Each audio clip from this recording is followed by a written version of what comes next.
Hello, magandang umaga po sa lahat ng aking mga viewers, lahat ng aking mga followers, ang akin naman basher.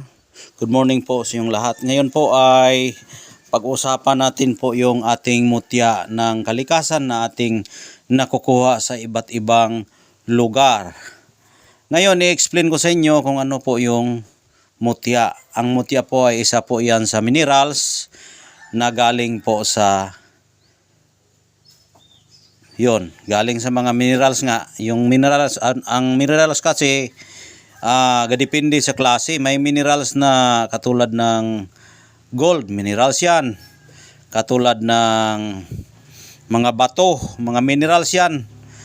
At katulad din ng mga perlas, minerals po yan lahat.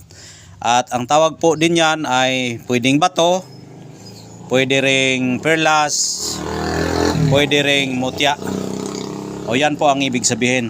Lahat po yung binabanggit ko ay may kapangyarihan at birtud yan. May mga purpose at hilig sa tao na siya ay may paniniwalang tagapagligtas sa kanila sa pamamagitan ng kanyang pag-aalaga o kanyang tinatawag na paniniwala sa kanyang sarili, at ginagawa po siyang amulet or pendant o pang-decorate sa kanyang mga katawan. Kaya ganyan po ang mga purpose sa mga bato, mutya o minerals. Kaya itong minerals na ito o mutyang ito ay galing po ito sa tinatawag na dahon ng punong kahoy. Ito ay dahon ng punong kahoy na galing ito sa dahon ng punong kahoy na siya po ay isang bakukang. Yung bakukang, kung nakikita nyo yung bakukang na itim na lumilipad na may mga pakpak, at yan po ay kadalasan makita natin sa puno ng nyog, minsan sa mga bayabas, at minsan, pero karamihan yan sa puno ng nyog, yung bakukang. Ito po ay isang bakukang. Ayan, bakukang po ito. Yan, bakukang. Yan, ipapakita ko sa inyo ang bakukang, no? Flashlightan natin kung gaano siya kaganda at gaano siya gaano nga siya kaganda. Ayan, oh. Oh, malakas pa ngayon, oh.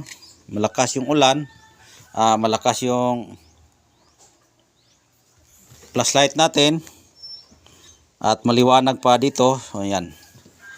Yan po ay bakukang. May ulo siya, oh. Ulo niya yan, oh.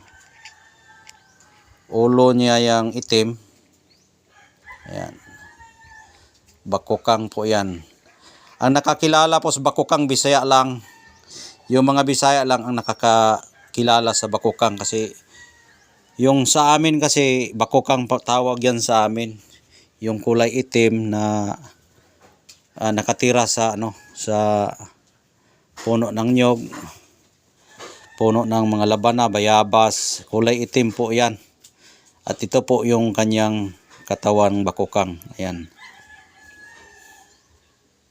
Ito po yung ulo, oh. Ito po yung ulo, yan, ulo po yan, ang likod may pakpak yan. Ito po yung tiyan niya, yan. Yan, ito'y dumikit sa dahon, ang dahon na nyog aking nakikita, at may mga kasamang bakukang na napakarami. Ito'y mutya sa bakukang o minerals na galing sa puno ng nyog at lumabas siya sa kanyang dahon, at ito'y binuhat ng mga bakukang, kaya nagiging siyang kung ibig sabihin, yan po ay nagiging mutya o perlas o minerals na kanilang binubuhat sa katawan ng bakukang. Kasi lahat ng hayop ay nangangailangan din ng minerals para sila ay lumalakas. Kahit nga tayo nangangailangan din ng minerals para tayo ay lumalakas. Ito rin ay minerals, kaya dala natin ito para tayo ay lumakas. Ano ba ang gamit nito sa bakukang? Ang bakukang, yan po ay isa sa pinaka-rare o pambihirang bato o mutya na galing sa katawan ng bakukang. Yan po ang espiritu po niyan, bakukang. Kung dala mo yan, lilipad-lipad yung tapos namumutas ng punong nyog. At yun din, mayroong hindi siya makikita kapag hahanapin mo siya. Kung hindi mo hanapin, makikita mo lang siya at season ito magpapakita. Kaya pag meron ganito, napakaswerte mo. Dahil siya po ay may pakpak, may sungay. Ayun, may sungay ito. Yan po yung tiyan niya. Oh. At least, kung ano man ang nakikita natin na siya ay tunay, maganda, yan po ay may gamit, may mga dahilan at purpose yan. Kaya nagiging silang fossil. Fossil yan sa English. Ayan. Yan po ang itsura niya, no? Oh. Yan po ang itsura sa bakukang natin. Yan. Maliit lang siya pero solid. Ayan, oh. Ayan, oh. Ayan, may ulo, oh. May ulo. Yun, pakpak niya yung sa likod, no? Oh. Ayan, oh. Pakpak niya yan sa likod. Ayan. Ayan. Tapos yung ulo niya ito, oh. At saka tiyan. Yan po mga galamay nila, oh. Yan, mga galamay nila yan. Yan, mga galamay nila. Yan, napakaganda. Tapos ganyan siya maglakad. Ayan. Maglakad siya pag ganon at lumilipad yan, mabuka yan. Yan, mag-open yan. Yung likod niya yan, open yan, lilipad yan siya. Yan. Kapag malaki na ito, may sungay yan. Yung mga lalaki, may mga sungay pag ganon. Ayan, kulay itim. Pero ito kulay puti dahil siya po ay minerals. Lahat ng mga minerals, mayroon kulay puti, may itim. Crystallized po yung mga minerals. Crystal, tulad ito. Yan, oh. Crystal. Ayan, tunay talaga siya. Ayan. Tunay na bato. Ayan. Maraming taong mahilig sa bato. Ginagawa lang pendant. Ginagawa lang singsing ganito. Pwede mo ito kunin tapos lagyan mo ng singsing ganon. Ayan. May power na. May bertud pa. Doble ang kanyang power. Ayan, no. Ulitin po, bakukang, no. Yan po ay likod niya. Dito po yan mamumuliskad at lumilipad po yan.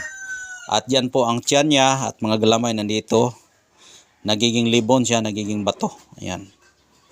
Oh, ulo niya yan ay bakukang. Bakukang sa Bisaya yan, iwan ko sa Tagalog. Basta sa amin, yun na.